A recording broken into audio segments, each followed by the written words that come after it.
মায়া আমার ভাইজান আছে আছে কেডা? আমি ওর বিয়ে করছি আমার বউ। বাহ, আমার ছোট ভাই রে, আমি ঢাকায় পাঠাইছি পড়ালেখা করতে। তার পড়ালেখা শেষ, এই যে সার্টিফিকেট। আমারে না জানাই বিয়া করে পালাইছো। ভাইজান তাড়াহুড়োর মধ্যে বিয়েটা করে ফেলাছি, তাই তোমরা জানাতে পারি নাই। আমার ভাই আমি ঢাকায় পাঠাইছি পড়ালেখা করবো, একটা চাকরি পাইবো, তারপর আমি বিয়া করবো। এখন তো আমি আর বিয়া করতে পারবো না।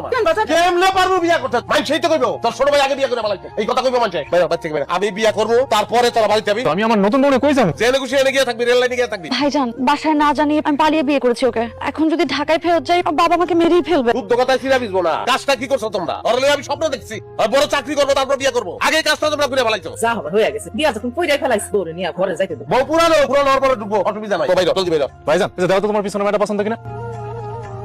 কি হইছে মায়া? ভাইজান হঠাৎ করে ঢুকছে, আমি ভয় পেয়ে গেছি। ভাইজান তোমার কি আক্কেল নাই? তোমার ছোট ভাইয়ের বউ ঘরের ভিতরে আছে, আসলে একটু কাজ দিয়ে ঢুকবা না? আমাকে জখ খাইছে যে আমি কাশি দিয়ে ঢুকবো, আর তুমি এই ঘরে ঢুকছো কেন? স্বামীর ঘর যেটা সেই ঘরে যাও, এই ঘরে তো আমি থাকি। ওই ঘরটা ছোট, কি সুন্দর সাজানো গোছানো, আমার এই ঘরটা পছন্দ হয়েছে, আমি এই ঘরে থাকবো। এই ঘরটা কেমন হয়েছে? আমি বানাইছি, এত গুছগাছ করা কেমনে? আমি গুছাইছি। আর লয়ে যা। ভাইজান এই ঘর এতদিন তোমার ছিল, এখন থেকে আমাদের। মা কইছে আমার বউ এই ঘরেই থাকে। মা ও মা, আমার ঘরে কি লিখা? ওরা তো জামাই বউ দুইজন, অত ওই রুমে আটবো না। আর তুই তো একা মানুষ, তুই অত বড় রুম দিয়ে কি করবি? আমার ঘরে আমি কাউরে থাকতে দেবো না। তো চুপ, একদম কথা কইস না। হাই।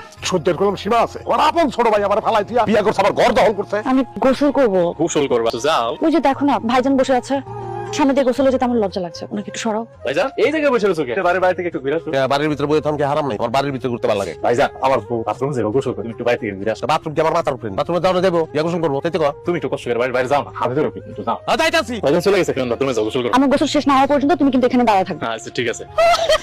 আমি কি স্যার কাছে ঝুঁকা? আমার দিকে এত আসলে কি হলো? আলমগীর ভাই আপনার ডাইকে আপনার ছোট ভাইটা বিয়া করে ফেলাইলো। কি ব্যাপার, তুমি খাইতেছো না কেন? ভাইজানের সামনে খেতে লজ্জা করতেছে। আমি বুঝলাম না, ঢাকা শহরে বড় হইছে একটা মেয়ে, সে বাসুর দিকে লজ্জা পায়। ঢাকা শহরের সব মানুষ কি এক নাকি? ওই ভালো মাইয়া, এর লাগা বাসুরের সামনে ভাত খাইতে পারতেছে না। তুমি ওঠো তো ওঠো, যাও তুমি পরে খাই। বড় ভাইকে উঠে দিতে, আর বউ খাইবো, আমি খাবো, আর উঠে দিতে কর। ঠিক আছে ভাইজান, আপনি এখন খান, আমি পরে খাবো। তাই না? তোমার ওখানে দরকার নাই। আলমগীর তোর আক্কল জ্ঞান কবে হইবে? আলো খাওয়ানে হাত দিয়ে ফেলছে না, তুই যা, তুই পরে খাইস। আমার কোনো স্বাধীনতা তো এই বাড়িতে নাই। কাপড় চোপড় গুছায় দাও, আমি জঙ্গলে যাই গা। বনবাসে যাবো আমি। কোন সেখানে যাবি? অবশ্যই বনবাসে যাবো। এই বউ লইয়া আনার পরে আমার তো কোনো স্বাধীনতা নাই এই বাড়িতে। লজ্জা পায় সবাই খালি আমার দেখলে। আম্মা ভাইজান তো রেগে গেল, আমি পরে খেয়ে নিতাম। আরে এত কথা কই না তো।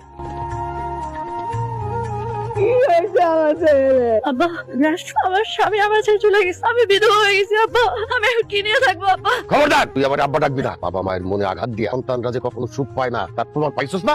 ছোট বড় অন্যায় করছে, ভুল করে ফেলেছে। আপনাকে মাফ করে দেন, আমার ভাইটাকে মাফ করে। না, আমি কাউরে মাফ করব না। আমার সবাই কই? সোহেলের লাশ দাফন হয়ে গেছে। শান্ত হও। আমাদের এখন আর কিছু করার নেই। ওর জন্য দোয়া করা আছে। আমি চলে দেখতে পারব না। তোমার শরীর খারাপ, তুমি এভাবে কান্নাকাটি করো না।